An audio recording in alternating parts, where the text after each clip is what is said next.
que le combat de c'est un combat qui a traversé les siècles et qui va au-delà du côté spirituel. Ça veut dire que le combat de Papa est un combat qui est spirituel, politique, émancipateur. Et aujourd'hui, nous célébrons les 180e anniversaire justement du début du combat de Papa Simon qui en fait qui reflète en fait tout ce qu'il a investi pour que l'homme noir soit émancipé.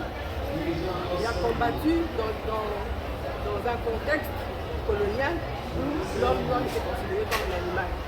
Vous vous souviendrez que de l'esclavagisme à l'écolonisation, l'homme noir était considéré comme une bête. Je pense même qu'il y a le code noir qui a été dicté qui enlevait même l'âme à l'homme noir. Parce que l'homme noir pouvait être vendu comme une bête, comme un animal. Et justement, en fait, moi, a voulu, par son combat, émanciper l'homme noir et lui permettre d'être à l'égal de tous les êtres humains.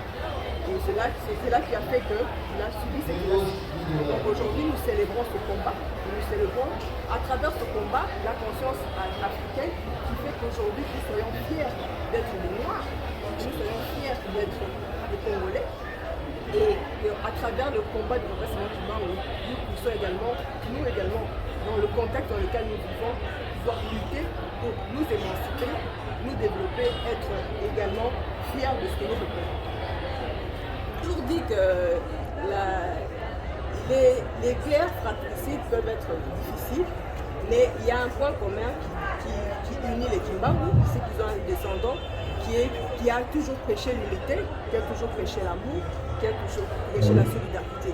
Et en tant que descendants de Simon Kimbangu, nous avons le devoir, nous avons l'obligation de nous réconcilier pour lui faire honneur. Et que les politiques n'arrivent pas en dans la guerre. J'ai dit que le combat de Simon Kimbangu devrait être au-delà du côté ecclésial, au niveau également politique. Mais aujourd'hui, je pense que tous les politiques pensent que tous sont des enfants de Dieu et tous connaissent la parole de Dieu. C'est ensemble, en se référant à nos fondamentaux, à la solidarité qui anime tous les êtres humains, à la solidarité ou à l'amour que Papa Simon Kimbangu et le Seigneur Jésus-Christ prêchent pour que nous puissions arriver à nous entendre.